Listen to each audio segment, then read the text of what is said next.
I did feel like he was with me.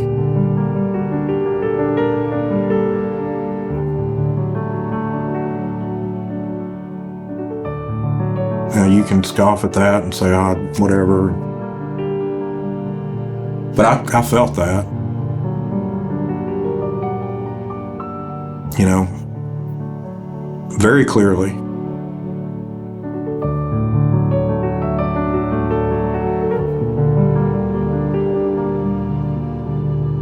I was up at Wick, which is about as far north as you can get, by myself. I was playing horrible. I was down to my last golf ball, which was one that Robbie had found, this old Dunlop 65 on Olive Colin say, in a rabbit hole. It could have been there for 50 years, who knows?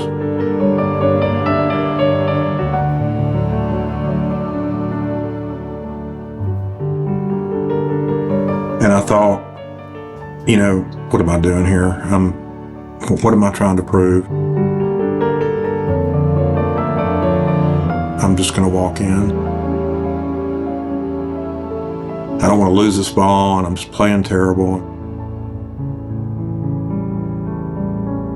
I started walking in, I heard just this voice in my head, like, don't quit, Dad.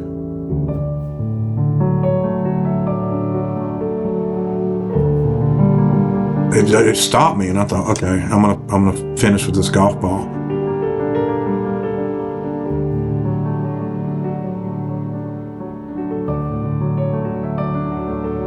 And I just remember I was standing on the 18th green. I just said it out loud. I said, I didn't give up, Jordan.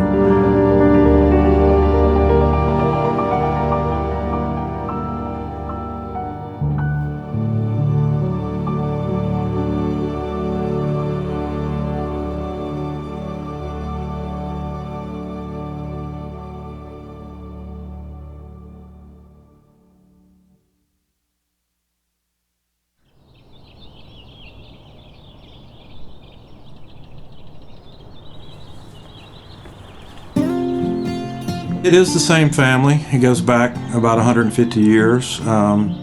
We spell the name a little bit differently. No E on the end of ours, but it is the same family. Great-great-great-grandfather, George Hartsell. I think he was the first, ran the post office, so they named the town after him, yeah.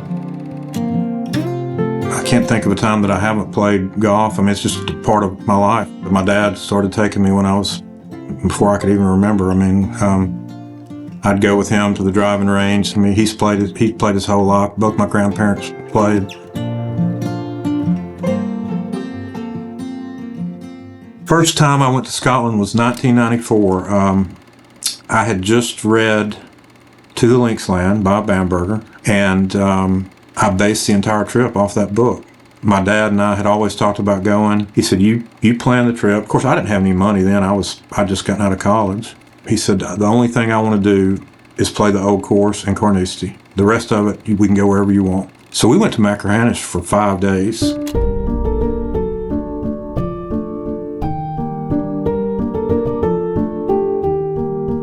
Machrihanish was an unknown. Nobody I knew had ever set footed cleat there. It never came up in conversation. It never came up in reading. It never came up.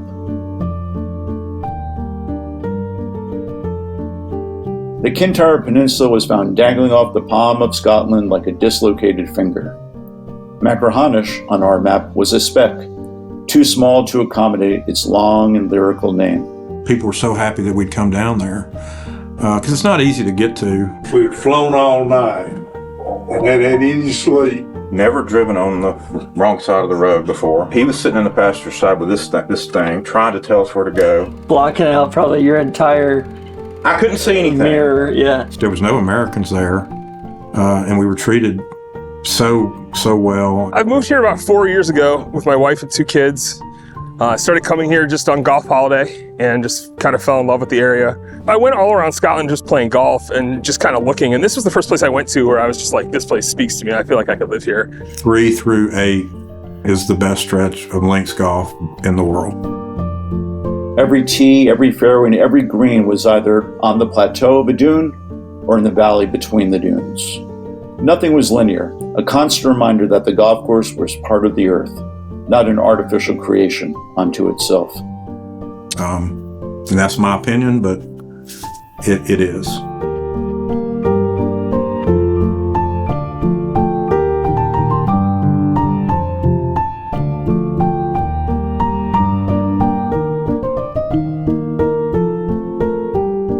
You want to just try and land it front edge and let it run up there. Yeah, you can't land it on the green, right? It'd be gone, I would think. Yeah. I totally smothered it. I've got the line. Certainly got the line. Oh, it stopped. Stopped in the dunes. No, I've never played here before. No, I've never been here. It's just a classic links golf course. Yeah, the fairways and all the dunes and the grasses that they've got. It's just a links golf course in Scotland. Oh! The whole course is great, but that stretch to that dune land is just beyond comprehension. I mean, it's perfect. You know, a lot of really cool, like weird runoffs and crazy sharp edges. Proper golf. I mean, if you can just carry it over those bunkers, it'll go down to the pin. That's all you need to do. Get back there. Jesus, man. Yeah, you're probably right up against the lip too. These are all brand new bunkers, freshly revetted. Machrihanish became for me a golfing nirvana. If I were allowed to play only one course for the rest of my life, Machrihanish would be the place. What a way to end it. Nice How about bird. that? Golly. Put the old run up on you too. The old 8-iron run up.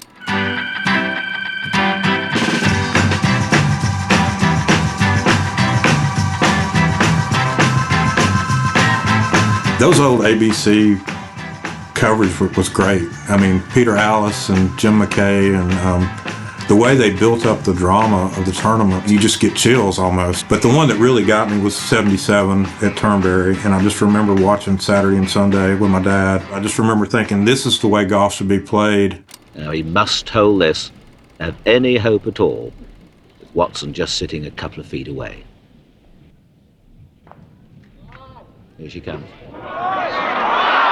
Here she comes. I remember when he made that putt. I mean, I've got chills right now thinking about it. Anyway, it's just thinking back on it, it's even emotional now. And then Watson had a 3-footer to win, which if you watch closely, does not go straight in the cup. I mean, it almost missed. You can even ask Watson, I bet he'll tell you the same. Does it seem old-fashioned, sentimental, to conclude that this was one man's title but two men's championship? You know, I think Watson, Bill Rogers, I could name them all the way through. I mean, it's just like it's like people naming the Heisman Trophy winners, I guess, you know. We were in this room. I had a TV on that wall there, and Jake and Jordan were outside hitting golf balls. I just kept thinking, well, there's just no way. I mean, it's just not possible that this could happen. I mean, so stuff like this doesn't really happen. And I went and got all three of them. Jonathan was in his room. I got him. And you guys come in here and watch this. You're about to see the greatest event in the history of sports. Now he was one clear at the top of the leaderboard. And I thought, he's going to win this thing. And we were all standing right there looking at it. And you could, even the boys, they were into it now. The situation was now straightforward. A par at the last, and Tom Watson would be Open champion again. The second shot, which he just nailed straight dead at the hole. When that ball bounced, all four of us screamed out loud, like in horror, shock, because it was gone. And it was over the back and down. You're not dead down there, but you're not in a good situation. Were the fans about to witness history being made? A 59-year-old man with a chance of winning the Open title? Jonathan and Jake left. They were a little bit wiser in their year. I think they knew that it was over with. Jordan stayed in here with me and we watched it, and he was so upset. He said, "Well, this just isn't fair, Dad." And Tom should have won.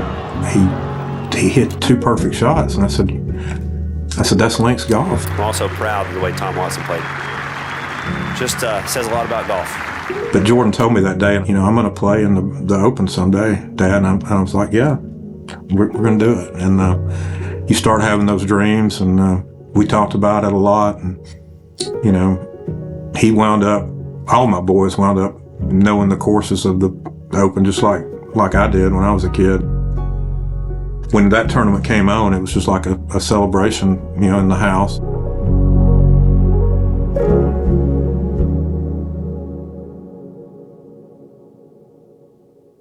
The one you made bogey on, tell me about it. Well, I hit it, and it hit the left side of the green, and then I hit one, and it landed on the green. Then I hit one, and it was full pour. And my dad, if I made one, my dad was gonna give me a surprise. And so it was that close to the hole, and I didn't make it. What'd that make? What'd you make? A bogey. That's pretty good, though. Yeah. You having fun? Mhm. Jordan was just this freakish kid. I've got pictures of him when he was 2. I remember going out one day, and he had these little clubs, and he hit this ball, and it just shot straight across the yard like a line drive, and I'm like, something is not right here. And he had this just perfect swing, and he just became obsessed with it. He played baseball and basketball and stuff, but when he was about 9 or 10, he said, Dad, I don't want to play baseball anymore. He said, I just want to play golf. He said, is that okay with you? And I said, absolutely. We went all over the South playing tournaments. That's all I did for about 7 years, was take him to, I didn't play much golf myself. I took him to play to these tournaments and took him to lessons, and which I loved. I'd go watch him hit balls, and he was out at Burning Tree all the time. And it was a day like today in the spring, wind blowing like it is, and I'd just take a chair out there and just watch him, and I wouldn't say anything. And he asked me, he said, Dad, how do you hit a knockdown shot? What's the best way to hit a knockdown shot? And I said, well, let me show you. I said, you need to use an 8-iron, which that's my theory, is an 8-iron is the best club for a knockdown shot. Put the ball back in your stance, and you just have to feel like you're sort of staying low when you come through the ball. And I said, I don't really know how to describe it. And he just started hitting these shots that were just going out, and then just barely coming up. I think that might have been the only time that he ever asked me for any swing advice. I watched 150 tournaments with him, and I don't know how many times I wanted to say, no, you don't need to do that. You don't need to hit a driver right here. You need to hit a 3-iron. Golf is hard to watch, especially if it's somebody that you really love. I did not miss a single match that he had. I'm glad that I got to do all that, because it's not easy to leave the office in Birmingham at 1 o'clock and fly up to Guntersville or go down to Montgomery or try to get there in time for the tournament to start. But I never missed one. He won a lot, and the team won a lot. When they won the state championship in 2015, it was just the best day of my life. It was just great, and until he started having some issues with anxiety and depression and things, and it just kind of fell apart. He had a roller for the green. He had stuff he aerated it with. He had everything. He had a push mower that he could cut it to like 1/8 of an inch. Yeah. We had it like a golf course. He had rough. He had native grass over here. This fairway was perfect. He'd gotten all the weeds out, and it was like a little miniature golf course. If you stop and think about all the stuff that had to happen for this to happen the way that it did, it'll drive you crazy. I don't know if it was anxiety or pressure or what, but he played 2 or 3 tournaments at the first school that he had signed with and played okay, I thought. And then he quit. his personality just started changing little by little. It was not immediate. It was very, very gradual, almost unnoticeable. But he was coming back to himself those last few months. I mean, he started playing golf with his brothers again. They went and played. He started talking to me again. He would text me some that he loved me, but we didn't talk very much. I remember I was watching some tournament and Phil was playing good and somebody else that he liked, and he came and sat in the den and watched it with me. And he was just like his old self. His eyes were normal, and so I was thinking, things are getting better. He started talking about playing golf competitively again. He was like, "Dad, can I get a net?" He said, I've got to start working on it. And this kid was 21 years old. He was standing in the front yard waiting on me. I gave him $40. He went to Walmart and bought that net and put it up. About an hour later, I was back in my office working, and he texted me, said, "Will you come take some videos of my swing?" And I came out here, and he was just perfect. I told him, I said, "Jordan, I don't care if you ever hit another golf shot." I said, "I just want you to be happy."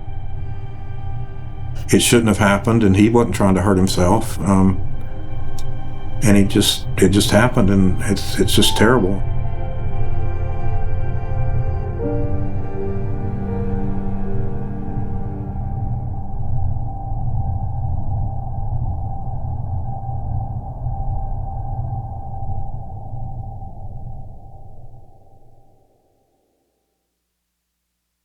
You can't get out of bed. You don't know what you're going to do. You're just almost in a daze. I mean, you really can't do anything. I mean, people want to try to help, but they don't know what to say to you. And how would they know what to say to you? I decided to go to Scotland for a little over a month. When you're gone that long, you can really sort of clear your head. I mean, you can really kind of, you can almost reset things a little bit, That's the only thing I could think of. I mean, I've got to get out of here. I mean, I've got to go do something and get away from this oppressive feeling of just grief and see if I can feel differently than that, because I couldn't figure out how to do it. And I don't know what it is, but it helped me.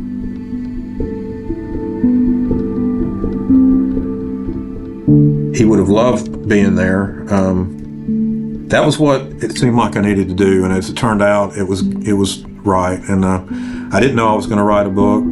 I'd always planned to write a book about Scotland, but it became something different. I mean, it became Jordan's story woven into it.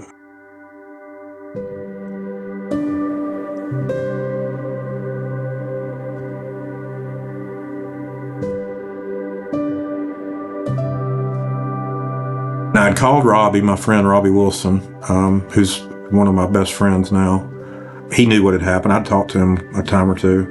Before I could even get out,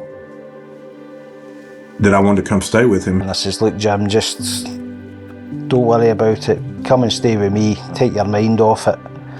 You can stay with me as long as you want." It was a hard time for the man, so he was sending me messages.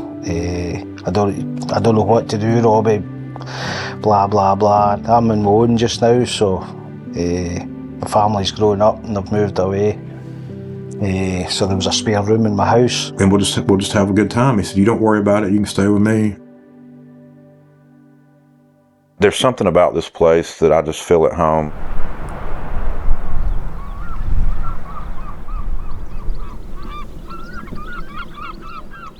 We had played Machrihanish. We played it 3 days in a row.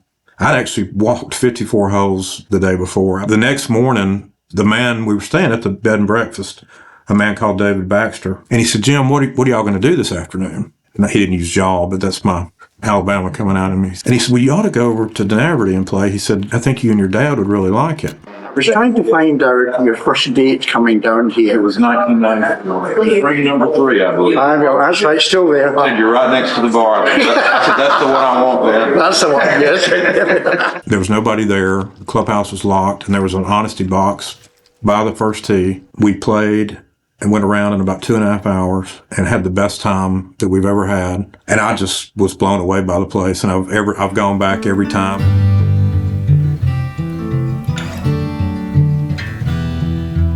It's a hell of a rock. Yeah. And there used to be a castle on top of that. The first couple of holes, you're going to say, what's Jim talking about? That's the stuff on this side. Yeah, of the yeah. pond, right? And then you cross the Yeah. You're going to say, what's Jim talking about? It's just a basic hole, but just bear with me, okay? Well, shit. look, this is the 17th. This is one of my favorite holes in the world. So you hit your second shot over the river. Yeah. And you play it off this backstop, and it'll come down. I mean, it's just the best, man. Hey, there you are. How you doing? I'm good, man. Bobby, what was the first time you played Dunaverty? 1984. That would be the right time. I was 15 years old. It's like a beach you've never seen before, you know, it's amazing. Eh? It was always a quiet, small club, and I would say it's obviously getting busier. It's not really changed. The club itself is a great local club, and really a lot of camaraderie, and everybody speaks to one another. It's really good. Typical Scottish start where it's just an easy sort of handshake hole to start the round. You know, the fairway is probably, what, 150 yards wide on this one. Yeah. Well done. Harry used to be a professional speedway driver in the 70s. Yeah. Used to race round tracks. So he obviously likes winning, eh? He's like Humpty Dumpty. They'd put him back together. It's crazy. It's mental, as you say. No brakes in the motorcycle. You just pull the throttle and go as hard as you can. But Harry's crashed.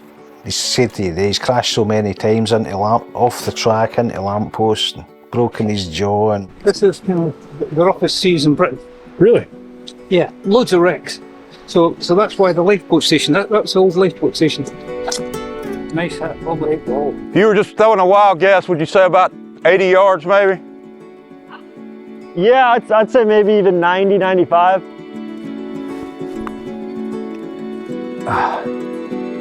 You're safe. boom. Well done. Thank you.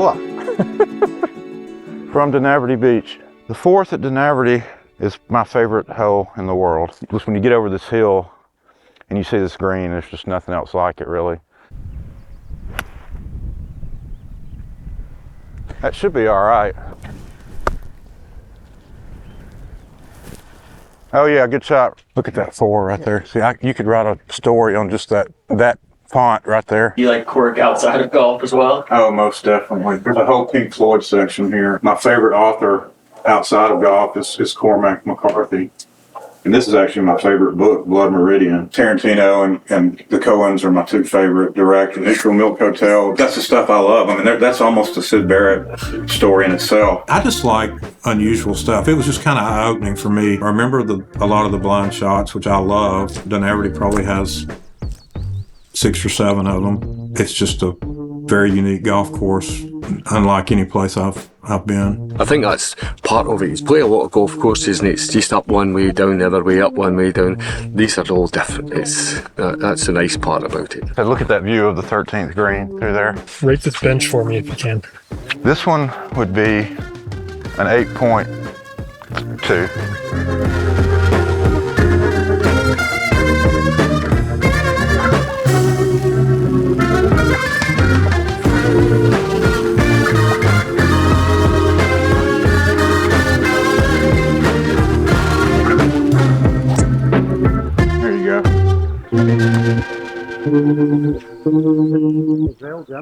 Shit. We're 2 peas in a pod back there. Oh, that's beautiful. Whoa. What in the world is going on here? Just a routine 4. Well done.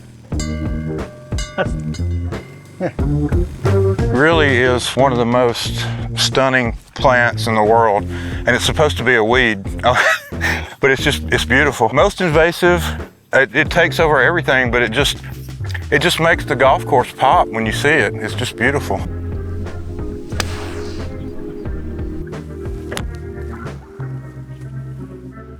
That was almost a dead shank, guys. I may drink 10 Lucasades when we get through with it. Yeah, this is a great hole, the 17th. It's you can go back and look at photos from the 30s and 20s, and the green is exactly in the same spot. It's been there since 1889, but it's just one of the most unusual holes. I mean, you got the river running right in front of the green and the road in between the river and the green. I had 5 birdies in a row, you know, up the top of the hill.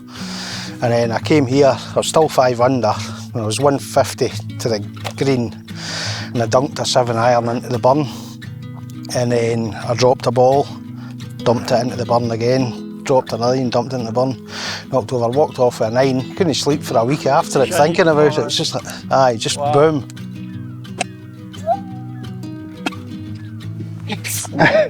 I got it. That was preordained. Whoever was writing described this as a ball-hungry river. And it just attracts balls for some reason. Come on down.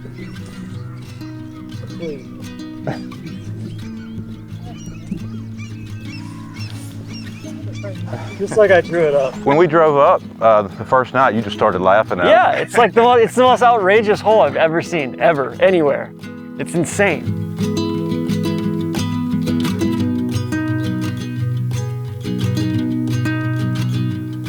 Now, don't get me wrong. I mean, I'll play the old course in Carnoustie and Muirfield till I fall over. But I have an affinity for these smaller places that are not quite as well known. The people are just so great, and I'm not going to say it's more of an authentic experience because that's not fair, but it's a different experience.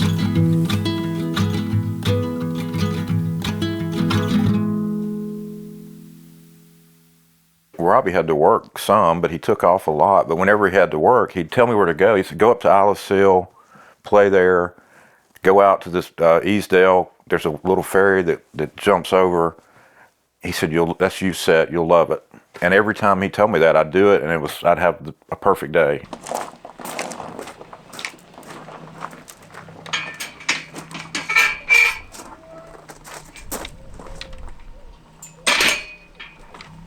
All right, where are we going, Jim? We're going to Carradale, a 9-holer on that would be the east side of the peninsula.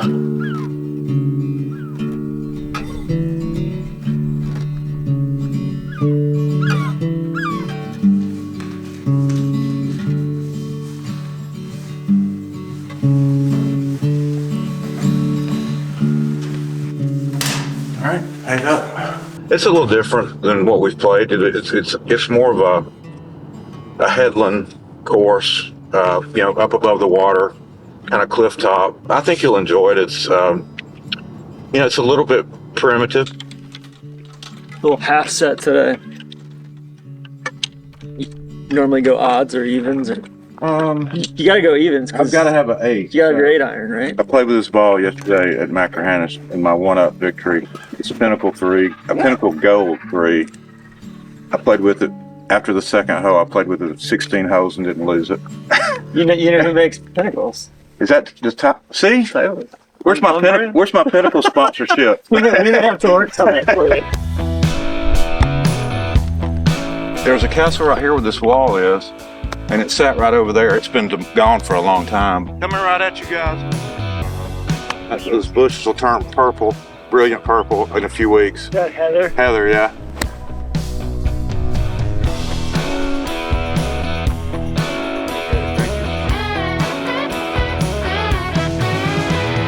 There's the bench right there. That's not bad. This one's probably 8.9. This is one of the coolest holes I've ever seen. Like, no qualification needed. The green is kind of a punch bowl. You'll see when you get up there. It funnels in from everywhere. Kind of a punch bowl. Yeah. It's a pudding bowl. It's a pudding bowl, yeah. That's way too hard. It's about as good as it gets for the green side. Oh yeah. Look at that. I feel like the benches at Dunaverty have totally I think every single rating we've gotten has been in the 8s so far. There's bench inflation going on here. Yeah, I mean, it's in the 8s, 8.4. You know, I played Caradale a few times over the years, and I've always loved it. And, you know, it was so much fun to see Tron get so excited about a place like that, you know, that most people don't even really know about in the U.S.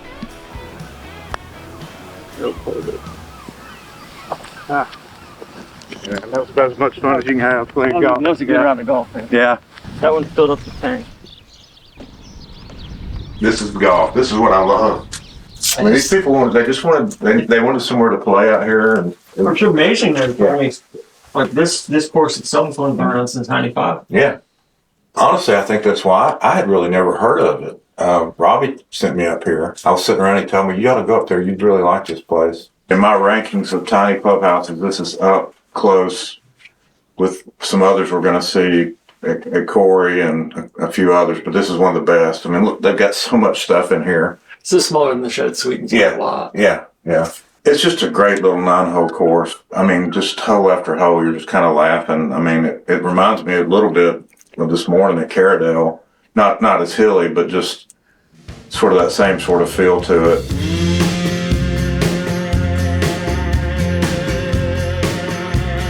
This is Loch Fyne Oyster Bar, home of probably the greatest oysters on the planet.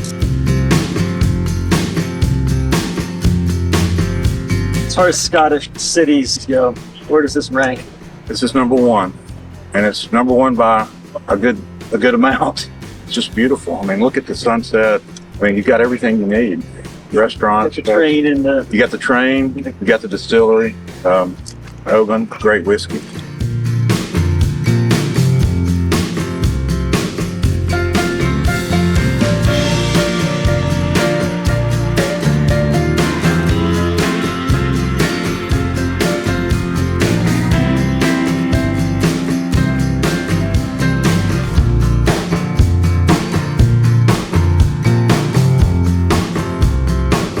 First night in Lakilpid, Robbie took me down to the pub and dropped me off. He said, I'll come back and get you. And I sat by this old man who was a fisherman, and we talked for 2 hours about fishing and Bill Clinton and Trump and just whatever. I mean, just anything. And I hadn't wanted to be around people, and it kind of helped me feel like I could be around people again and talk to them some. Perfect. That was the plan.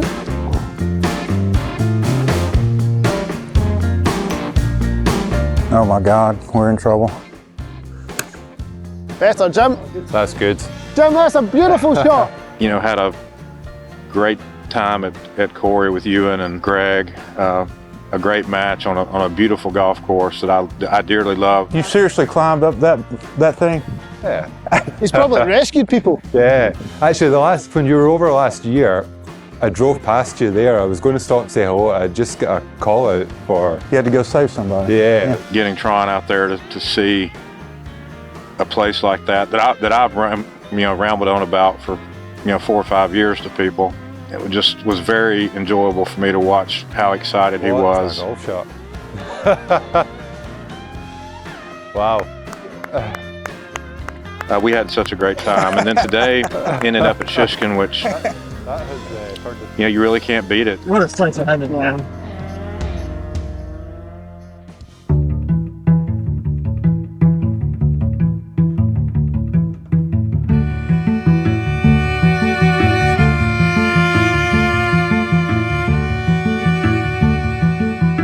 One of the best, one of my top 5 in the world.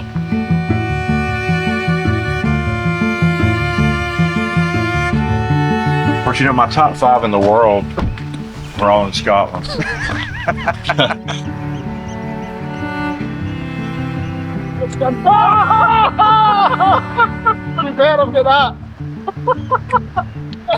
It's undiscovered.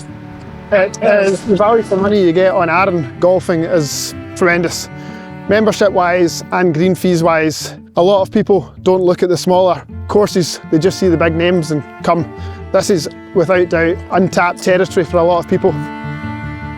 Tron and I have been pretty even all week, really. I mean, as you say, if he wins this one, it's all square for the week. So we just had one good match after another.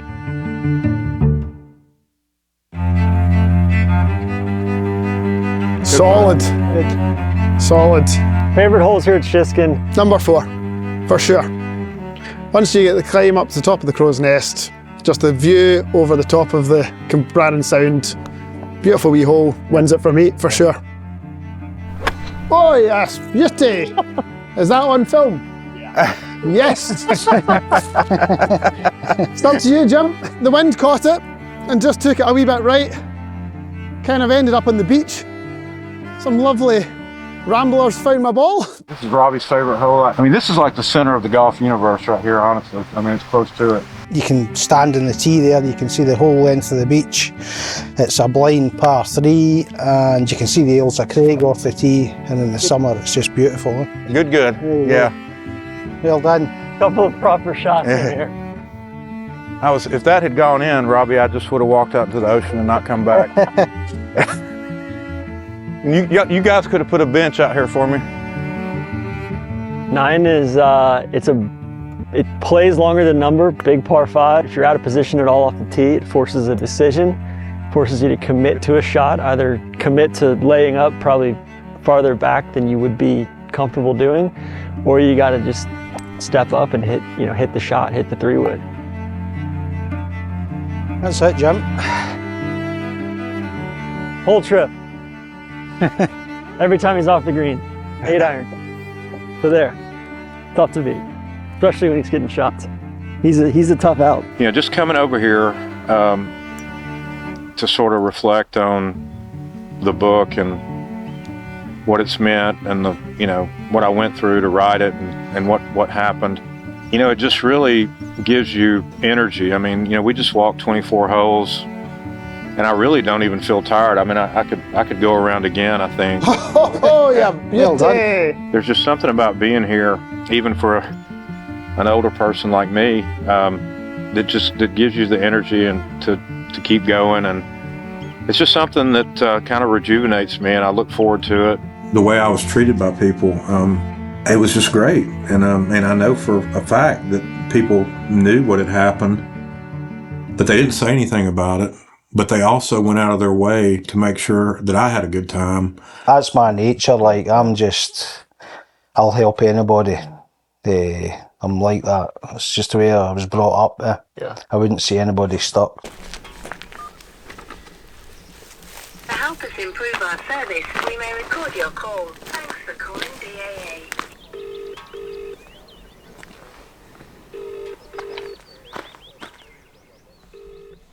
I don't even know where to begin with Iona. Mull is such a beautiful island, and we were just all having such a great time driving down. If your vehicle's in a dangerous location and drivable, move it to a safe location now. We've got to take 2 ferries, the Oban to Mull ferry at Craigmuir, which I reckon is about 1 hour and 10 minutes. Can I have your attention, please? We will shortly be arriving at our destination. Once we get off there, we've got about 1 hour drive down the entire island to the south, the southernmost point of Mull, which just became a comedy of errors, really like a Coen Brothers movie. I didn't see anything coming. It's just a pothole, I guess. Trying to find 2 tires out here. 1 tire, much less 2, is a little bit of an ask. How did this happen? Honestly, don't know. We're coming tomorrow to investigate it. We wrecked the car, fortunately right by a garage, 2 garages. One of them burned to the ground a couple of days ago. When did it happen? Oh, wow. Was there anybody here at the time, was it? I knew one was here. Honestly, I don't even know if the Coen Brothers could come up with everything that happened. I'm determined to get out to this golf course, and we'll see what happens. Jump aboard. But the thing about it is, the people helping us with the car, Finley picking us up in his boat and takes us out to, one of the most beautiful spots on earth, if I'm being honest. They didn't have to do it. What hole to go for you? Oh, this is That's awesome. That's what I'm wearing today. You might not want them, but these are honourable company round the golf ties. Oh! Stick them in your bag. Lovely. Oh God, I'm all out of sorts. This place is awesome. You want to hit cuffs today? No gimmies, just cut everything down. If you want to, we can. We'll be here for a while. I think they should just get to round about the sheep if I hit it nicely. Or not hit it nicely. Nicely out, Jim. This is one of the hardest par 3s you'll ever see. You can see where the pin is up on, I don't know, it's the second plateau. For good golfers, they'll pretty much pick the yardage, pick the club, and hit it up there. For the rest of us, you hope for the best. That is local knowledge. Oh, delightful, Jim. Because you see, this is driftwood off the shore. This is a kind of macabre thing, but in Iona, in the graveyard in Iona, if it's someone local, we dig the graves ourselves. And so to do it, you cut the turf underneath and you get a thing and you roll it back. And so that's the exact same principle we used here, which is just roll the turf back, put the stuff in, fill it with earth and roll it back on. Yeah, that is an absolute corker. Well out. Get out.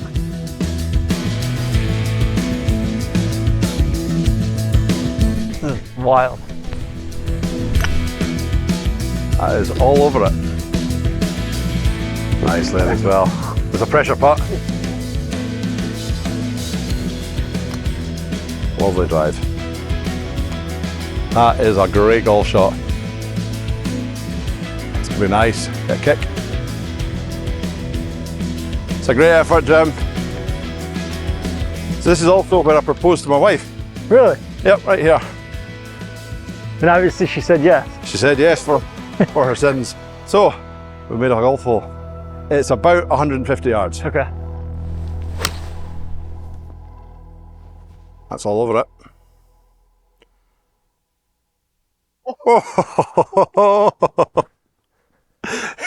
You gotta love that. Oh. That looked good.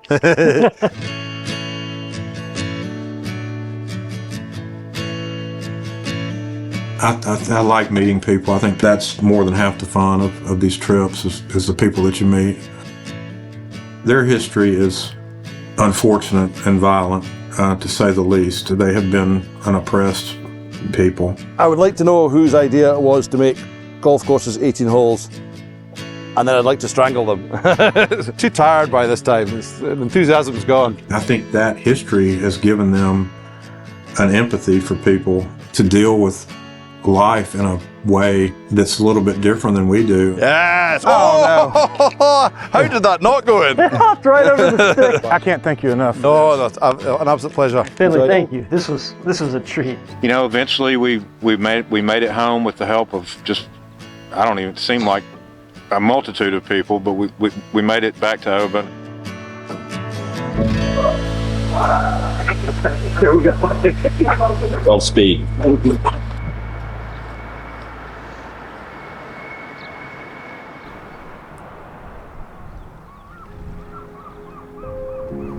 Robbie and I had been staying out at Denaverty. That last night, we stayed up really late talking, and we hadn't talked a lot about what had happened. And before we went to bed, he said, "Look, let's just get up and play one more time." I cannot overstate this. It was dead quiet that morning. And so we got up to the 11th tee, which is the highest point on the course, called Mount Zion. We were walking up and he hadn't said much. He said, "Look, Jim," he said, "do you want to sit here for a minute? There's a bench there that I love. You're looking out over Denaverty, you're looking at Northern Ireland. It's just stunning." And this morning it was dead. It was still just it was so quiet, it was just bizarre. And he put his hand on my shoulder and he said, "Do you want to sit here a minute?" And I don't know why he said that. And I said, "Yeah." I sat down and everything just came crashing down.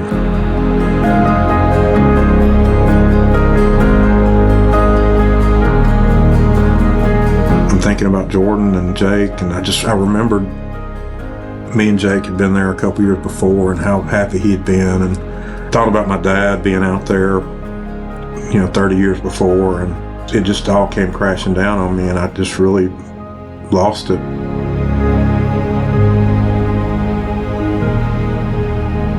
My son's was the same age, as Jordan. My son's a greenkeeper at Macrahanish. He's 21 now. But Jordan was a greenkeeper too. Aye. Yeah. You just have to try and do your best and treat the man, give him some respect. I can't give up. I mean, Jordan wouldn't want me to. I've got Jonathan and Jake. My dad's still here. I'm married. I've got people that want me to, that enjoy my writing. Maybe I can help people somehow. That moment made me realize that I could not quit.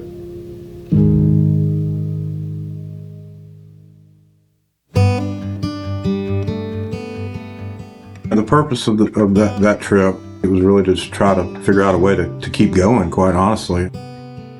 This trip is really kind of in my mind, a celebration, and a celebration of the book and of the people that I've met and what it's meant to me. Honestly, the culmination is going back to Denaverty and having a book signing event there, and seeing a lot of the people that I met along the way, and just really kind of letting people know how much I appreciate their kindness and allowing me to write about their place. You could just tell, like today, like a different person than he was the last time he came here. This is a good place to end up here. Jake and I came here a couple of years before Jordan died, and I remember us texting pictures to Jordan, and sorry, just how excited he was to see those pictures. But I'm glad we're here. It's been great being here, and I just want to end here sort of by saying that I love this place, and I'm glad we came, and I hope to come back again.